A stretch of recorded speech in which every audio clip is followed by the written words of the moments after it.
You are about to take the Army Combat Fitness Test, or ACFT, a test that measures your total body fitness. The test results will give you and your commanders an indication of your level of physical fitness and will serve as a guide in determining your physical training needs. You will rest and recover at each station while other soldiers in your group complete their turns. Do the best you can on each test event. You are required to read and understand the following instructions. These instructions will be available for any soldier to read at the test site. You are encouraged to ask questions of your chain of command. These instructions will not be read at the test site. Prior to the start of the test, you will participate in a 10-minute preparation drill led by the NCOIC.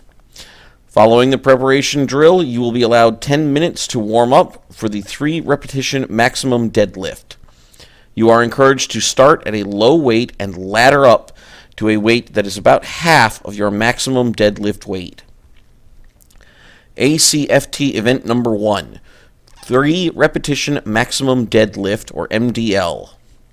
You will line up with other soldiers behind a hexagon trap bar with your maximum expected weight. Total weight will be marked, and you should identify the location of your appropriate maximum weight during the MDL warm-up. When the NCOIC begins the test, move to the lane with your target maximum weight. When called forward by your grader, you will hand your scorecard to your grader and step inside the hexagon trap bar, feet shoulder-width apart, and locate the midpoint of the hexagon trap bar handles.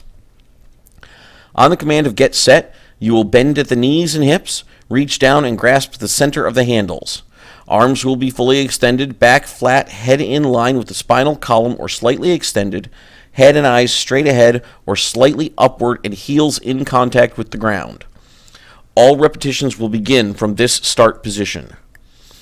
On the command of Go, you will stand up and lift the bar by extending at the hips and knees, lifting with your legs. Your hips should never rise above your shoulders. Your back should remain straight, not flexed or extended. As the hips and knees reach full extension, you will stand upright. After completing the lift up, you will slowly lower the bar to the ground under control by flexing the hips and knees while maintaining a flat back position. Do not drop or let go of the bar.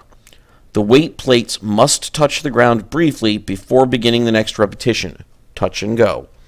You may not bounce the weight. Complete 3 continuous repetitions.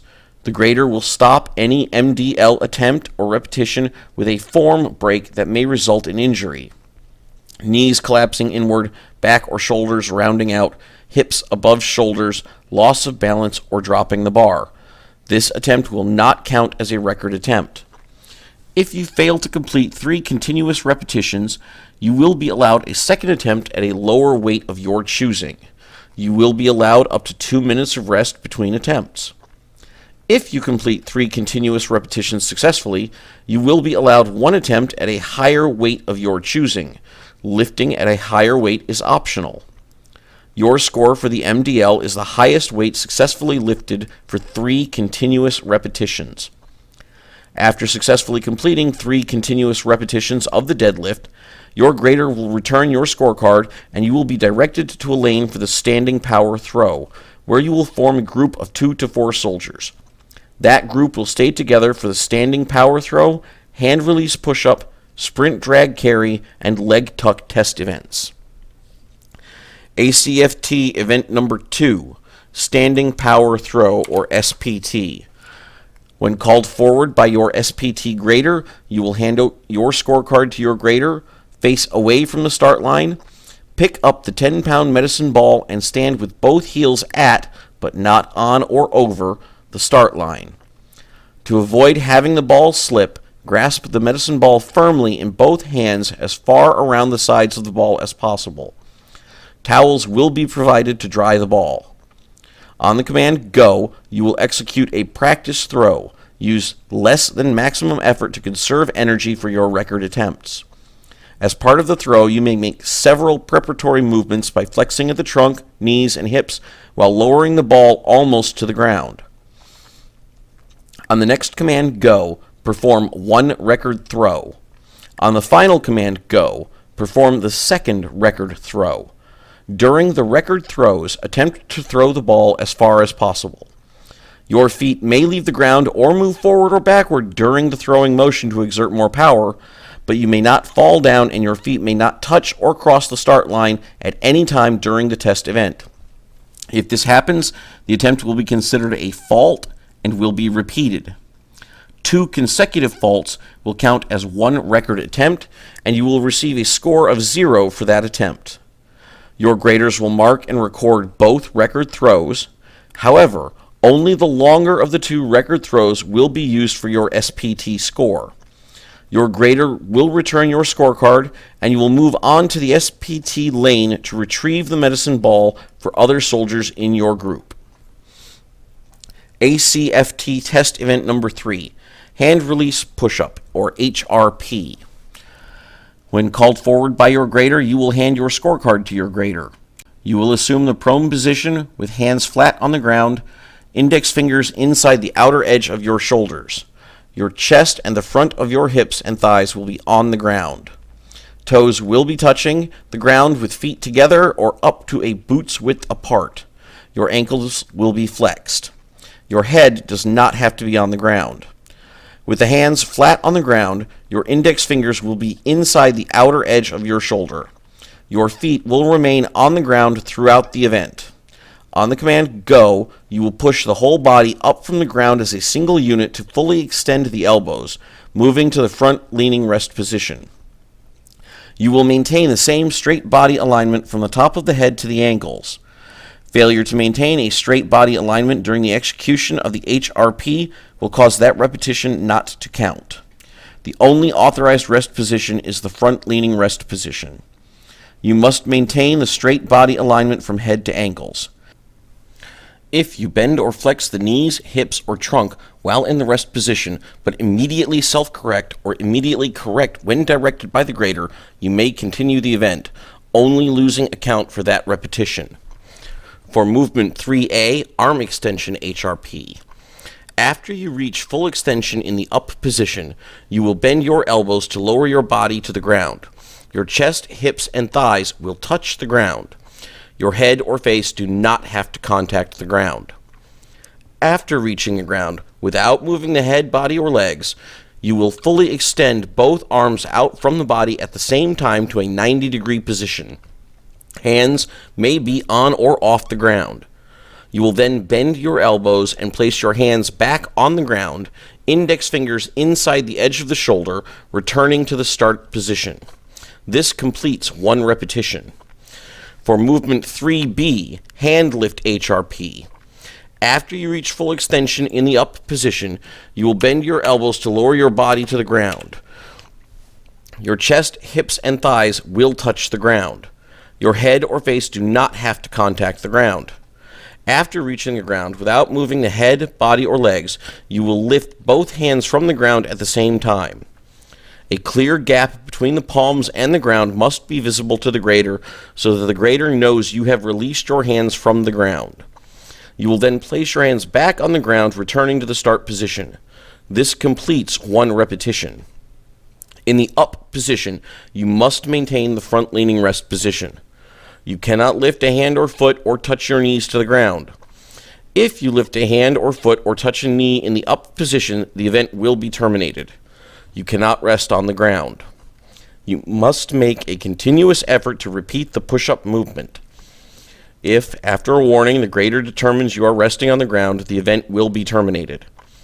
Your raw score is the number of correct repetitions executed during 2 minutes or at the point the test event was terminated. AFCT test event number 4. Sprint Drag Carry, or SDC. When called forward by your SDC grader, you will hand your scorecard to your grader. You will assume the prone position with the top of your head behind the start line. The SDC consists of 5 50-meter shuttles. For the first shuttle, on the command go, stand up and sprint 25 meters. Touch the 25-meter line with your foot and hand. Turn and sprint back to the start line.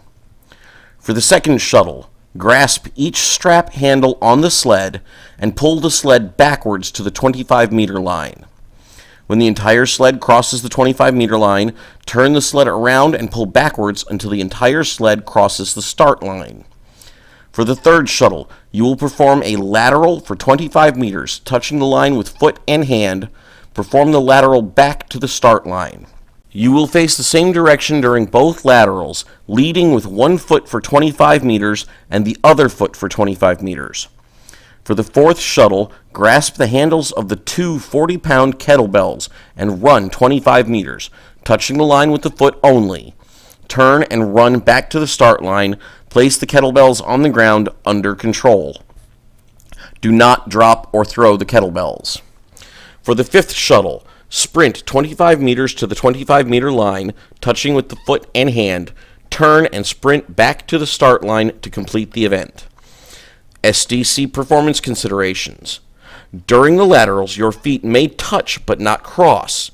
If you fail to touch or cross the line with your foot and hand in shuttle 1, 3, or 5, or the entire sled in shuttle 2, or your foot in shuttle 4, the grader will call you back to touch or cross the line before allowing you to continue. You may not toss or throw the kettlebells. If you fail standards by not touching a line, crossing feet, or throwing equipment, you may be directed to return to the line and correct the error. Lastly, be sure the sled and kettlebells are positioned correctly before you begin the SDC. ACFT event number 5, leg tuck, or LTK.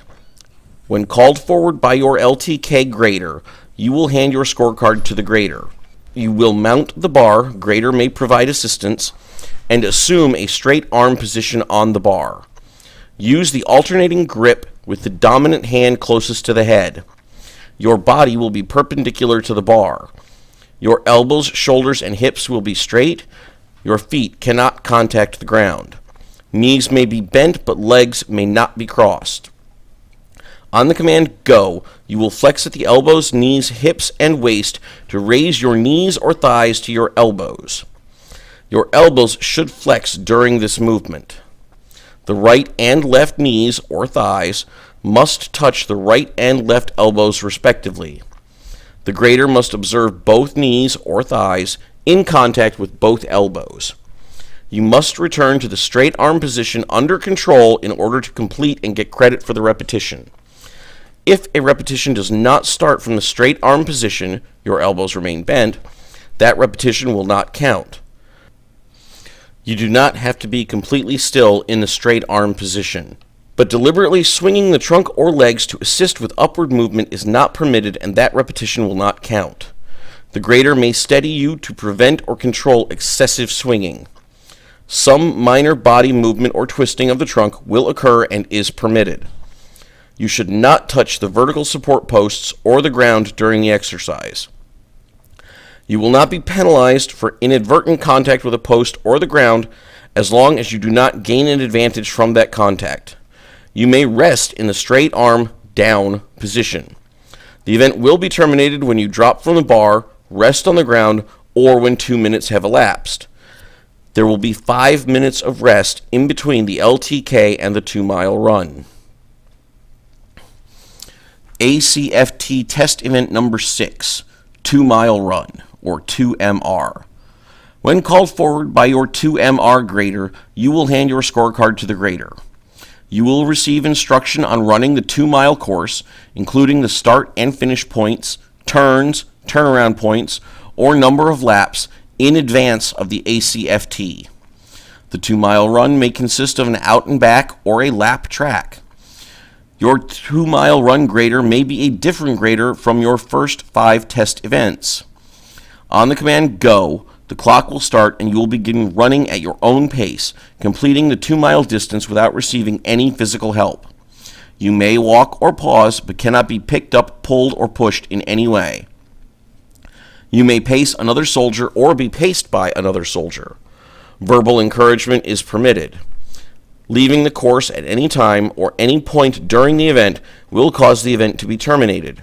Your time will be recorded as you cross the finish line at the 2-mile point.